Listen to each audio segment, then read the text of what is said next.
अस्सलाम वालेकुम। 92 global brief में खुश आमदीद। लेटेस्ट न्यूज़ के साथ रिजवान अहमद। तो आज बात करेंगे कि ईरान पर हमला होते होते रुक गया। उसके अलावा सलामती कौंसिल के इजलास में ईरान और अमेरिका के मंदूबीन ने अपने जो मौक़िफ़ है उसको पेश किया। और उसके अलावा बात करेंगे कि पीटीआई 8 फरवरी के हवाले से मुतहर्रिक हो चुकी है। इन सब पर बात करेंगे, मगर इससे पहले अगर आपने हमारे चैनल को सब्सक्राइब नहीं किया तो हमारे चैनल को सब्सक्राइब करें, बेल आइकन को प्रेस करें, हमारी वीडियोस को शेयर करें।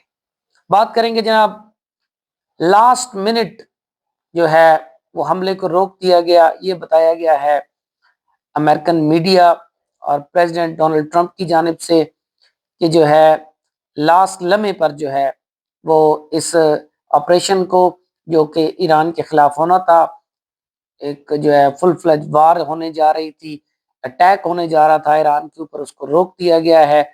इसमें सऊदी अरेबिया, कतर और दीगर जो दूसरे मुस्लिम ममालिक हैं उन्होंने बैकडोर डिप्लोमेसी की है और डोनाल्ड ट्रंप को इस बात के ऊपर कन्विंस किया है कि जो ईरान है उसको एक और मौका दिया जाए। तो जो ईरान है उन्होंने भी जो मुजाहिरीन थे जो इंतशार फैला रहे थे उनकी जो फांसियां हैं उनको रोक दिया गया। तो इस तरीके से जो गल्फ की कंट्रीज़ हैं उन्होंने एक बेहतरीन तरीके से डिप्लोमेसी की है और वक्ती तौर पर ये जो जंग है वो ईरान के सर से टल गई है। हंगामी बुनियादों पर सलामती कौंसिल का इजलास बुलवाया गया, जहाँ पर जो है अमेरिका ने अमेरिकन मंदूबीन जो हैं उन्होंने ये वाज़ह किया कि अगर मुजाहिरीन के खिलाफ जो है वो क्रैक डाउन किया गया तो अमेरिका हर सूरत में ईरान के ऊपर हमला करेगा। हम मुजाहिरीन के जो है वो साथ हैं और इंसानी जो हुकूक हैं उनका तहफ़्फ़ुज़, उनकी प्रोटेक्शन करना ईरानी गवर्नमेंट का हक है, और अगर वो ऐसा नहीं करेंगे तो फिर अमेरिका इस सिलसिले में जो है वो बिल्कुल आएगा। तो इस पर जो है जो ईरानी मंदूब है उन्होंने अपना वाज़ेह मौक़िफ़ दिया कि नाम नहाद इंसानी हकूक़ की जो तंज़ीमें हैं वो इसराइल और अमेरिका का एजेंडा लेकर जो है वो ईरान में दाखिल हो चुकी हैं। ये ईरान के अंदरूनी मामलात हैं जिनको हम बहुत बेहतर अंदाज में टैकल कर रहे हैं। तो इसमें जो ईरान और इज़राइल है इनका किसी सूरत में भी अमल दखल जो है वो जायज़ नहीं है। इस पर पाकिस्तानी मंदूब ने भी जो है पाकिस्तान की तरफ से मौक़िफ़ दिया गया और पाकिस्तान ने इस बात पर ज़ोर दिया कि ईरान के जो मामलात हैं उसमें सलामती कौंसिल का जो आईन है, जो कॉन्स्टिट्यूट है, वो ताकत के इस्तेमाल से जो है वो ताकत का इस्तेमाल करने की इजाज़त नहीं देता।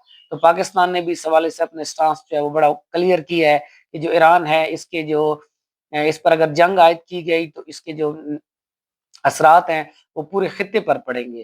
तो डेफ़िनेटली पाकिस्तान ने एक दफ़ा फिर जो है वो ईरान के जो है मौक़िफ़ की तायीद की है कि ये ईरान के अंदरूनी मामलात हैं और इनको जो है वो बातचीत से हल करना चाहिए। तो इसके अलावा जनाब, जो पीटीआई है वो 8 फरवरी के हवाले से काफ़ी मुतहर्रिक है। तो जो सोहेल आफरीदी साहब हैं उन्होंने एक दफ़ा फिर कराची का दौरा किया है और वहाँ फिर एक दफ़ा इस अज़्म का इरादा किया है कि 8 फरवरी को जो है वो मुल्क बंद किया जाएगा। दीगर जो इनके रहनुमा हैं उनकी जानिब से भी ये कोशिश की जा रही है कि जो स्ट्रीट पावर है उसको सामने लाया जाएगा। तो लेट्स सी जी कि 8 फरवरी को जो है वो पीटीआई कौन सा शो जो है और किस तरह का शो करने में जो है वो कामयाब हो जाती है। तो इस हवाले से जो लफ्ज़ी गोलाबारी है उसका आगाज़ भी हो चुका है और जो है पीएमएलएन और पीपल पार्टी की जानिब से जो है वो 8 फरवरी जो है उसको फिर जो है वो इंतशार का दिन करार दिया जा रहा है। जबकि जो पीटीआई है उसका ये मौक़िफ़ है कि जो है हम अपना मैंडेट वापस लेना चाह रहे हैं।